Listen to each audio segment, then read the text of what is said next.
E aí pessoal, tudo bem? Sejam bem-vindos à nossa Masterclass de Metabolismo Energético. Nós montamos esse curso para trazer para você que está em casa, para você que está longe, uma possibilidade de discussão a respeito deste assunto aqui, metabolismo energético. Eu vi ao longo dos anos que as pessoas elas têm problemas na interpretação, muitas vezes, daquilo que elas têm para prescrever em nutrição, prescrever em educação física, prescrever em fisioterapia e até mesmo prescrever em questões da medicina. Isso tudo porque nós nos preocupamos muitas vezes a entregar fatores muito avançados para os alunos. E hoje eu entendo que a base de formação de vocês é um tanto quanto truculenta. Por que isso acontece? Porque muitas vezes vocês entram cedo na faculdade, vocês não têm muitas vezes o conhecimento de como é estudar numa faculdade, e quando vê vocês passam pela matéria e a matéria já passou por vocês e vocês não conseguiram adquirir o conhecimento. E essa lacuna de conhecimento muitas vezes vai estourar lá na frente, lá onde que você vai precisar entender a prescrição de treinamento, entender a prescrição nutricional, a prescrição de fisioterapia e de medicina, e você tem que estar voltando para conceitos básicos. Eu já tive alunos, até mesmo em redes sociais, que entraram em contato para discutir coisas extremamente avançadas, e eu fiquei super empolgado com isso, né? Poxa, legal, o cara querendo discutir uma coisa mais profunda, mais científica, e esse sujeito ter vários problemas de conceitos básicos. Então, por isso esse retorno, por isso esse resgate das questões relacionadas ao metabolismo energético. A nossa ideia, a minha ideia aqui junto com a equipe toda é levar para vocês informações bem descontraídas, bem tranquilas, bem modelo sala de aula. Entendido isso? Então eu vou usar alguns recursos. Obviamente que aqui, nessa aula que está sendo transmitida também ao vivo no Instagram, alguns recursos não vão ser possíveis porque dependem de alguma edição. Mas, por exemplo, nós vamos usar recursos além de caneta, quadro branco, nós também podemos usar a inserção de informações aqui do lado, onde a gente vai poder trazer dados estatísticos, dados científicos de artigos, algumas animações para ilustrar o metabolismo energético de forma geral. Então eu quero dar meus agradecimentos a você, dar as boas-vindas a você que está aqui na Masterclass de Metabolismo Energético, começando essa trajetória, começando essa jornada a respeito de metabolismo, tá bom? Então se você está me enxergando, você não me conhece, eu sou o Dr. André Lopes, eu sou PhD em Ciências do Movimento Humano e seja bem-vindo à minha aula aqui no Isubra.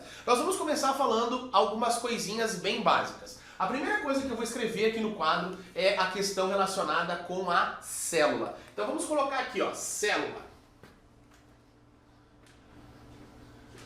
A célula, ela é uma unidade funcional muito importante que nós tenhamos entendimento, que nós possamos entender. A célula é a menor unidade funcional do organismo humano. Então, a partir da célula, a gente começa a interagir e formar outras coisas. Como, por exemplo, os tecidos. Esses tecidos formam órgãos e estes órgãos formam, por fim, o nosso organismo. Nem sempre foi assim como nós entendemos hoje a biologia. O processo de formação dos seres vivos passou por um tempo bem difícil de evolução. Se nós voltarmos a bilhões de anos atrás no planeta, onde nós tínhamos um planeta incandescente, recém-vindo do Big Bang, então aquilo que nós temos hoje lá contidos no magma do núcleo fazia parte também da nossa crosta terrestre. Então a crosta terrestre, ela era cheia de vulcões, ela tinha lava expelindo para tudo que é lado, fumaça, gases tóxicos, algo que estava difícil para se gerar a vida. Era um ambiente inóspito para que pudesse se criar alguma coisa. Estes gases que foram lançados na atmosfera, eles promoviam a formação de nuvens altamente carregadas eletricamente. E a gente sabe que nuvens carregadas eletricamente vão gerar raios. E estes raios por si só vão cair na atmosfera, vão cair aqui no planeta Terra, caíam no planeta Terra. E estas reações causadas pelas descargas elétricas nas poças de água que eram formadas ao longo da crosta terrestre fizeram com que algumas substâncias interagissem entre elas. Essas substâncias, alguns sais minerais, alguns aminoácidos, permitindo a formação dos primeiros seres vivos. os seres vivos mais simples possíveis e imagináveis do planeta Terra. Esses seres vivos, eles eram chamados de unicelulares. Eles eram compostos por uma única célula. E essas células, esses seres vivos, foram classificados como células ou seres procariontes. Esses procariontes, eles tinham uma simplicidade muito grande. Eles tinham algumas organelas bem simples e principalmente uma barreira que separava eles do ambiente externo. Essa ideia de barreira, ela é muito importante. Por que ela é muito importante? Porque ela permite que eu faça uma seleção do que entra e o que não entra na minha célula. E isso já faz com que eu possa organizar melhor a minha vida, a minha evolução. Depois desse surgimento dessas células procariontes, desses seres procariontes, que eles eram ditos primariamente como seres anaeróbios, nós não temos ainda nesse momento do planeta, nós não tínhamos oxigênio, então essas células, elas eram seres unicelulares, bem precários, e eles eram chamados de procariontes. Essas células procariontes, elas eram metabolicamente conhecidas como células anaeróbias, seres anaeróbios. Então nós temos aqui anaeróbios. Por que eles eram seres anaeróbios? Porque no planeta nós não tínhamos ainda oxigênio. Então, nesse ambiente lá da célula inicial, nós tínhamos as células procariontes, que eram seres anaeróbios. Esses seres anaeróbios, então, eles não usam o oxigênio, o O2. Eles não usavam no metabolismo o oxigênio. Por quê? Não existia. Não tinha como existir. Então o metabolismo desses seres procariontes mais básicos era um metabolismo chamado de metabolismo anaeróbio. Com o passar do tempo, nós começamos a desenvolver no planeta algumas plantas. Então nós temos as células animais, as mais simples, e nós temos também agora o surgimento de plantas. Essas plantas, elas vão começar a produzir algumas coisas. A partir do quê? A partir de CO2. Porque estas células anaeróbias, elas estão liberando CO2 na atmosfera e elas também pegam, esse CO2 está presente graças aos gases, das explosões, dos vulcões, etc.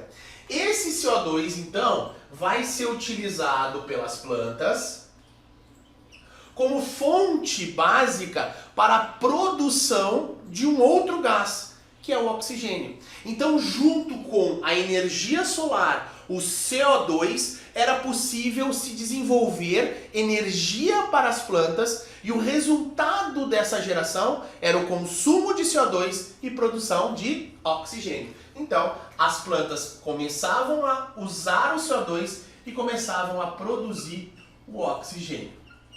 Perfeito, maravilha. O que acontece então neste momento do planeta? Nós temos uma transformação de um planeta que era rico em CO2 e agora começa a aparecer um novo gás, conhecido como oxigênio. Este oxigênio produzido pelas plantas, ele é altamente reativo. O que é ser reativo? Ele tem uma tendência muito grande de sequestrar elétrons. Ele rouba elétrons de membrana, ele rouba elétrons de outras células e assim por diante. Acabou de cair o gato aqui, apareceu o gato. E aí a gente tem, ele rouba esses elétrons e esses elétrons que estão ali nas membranas, quando são retirados, deixam essas membranas extremamente frágeis. Então esse oxigênio que era produzido pelas plantas passa a atacar as células procariontes, gerando o que nós conhecemos hoje como estresse oxidativo. Então esse estresse oxidativo começou a destruir, a matar essas células procariontes. Estas células procariontes, a grande maioria dessas células morreu. o holocausto do oxigênio. Porque esse oxigênio, então, ele acabou com a grande maioria dos seres vivos que eram dependentes apenas de CO2 e não conheciam o oxigênio na atmosfera. Então, dentro deste contexto, algumas dessas procariontes começaram a se adaptar. E aí nós começamos a ter uma outra leva de células. Aquelas células que nós começamos a chamar de mais complexas. Essas células, então, passam a ser denominadas como eucariontes. Então nós temos células que também são as eucariontes.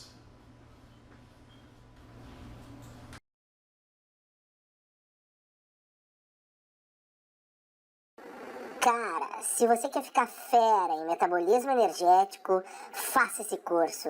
Ele está no www.isubra.com.br. Você vai virar um Jedi do metabolismo energético.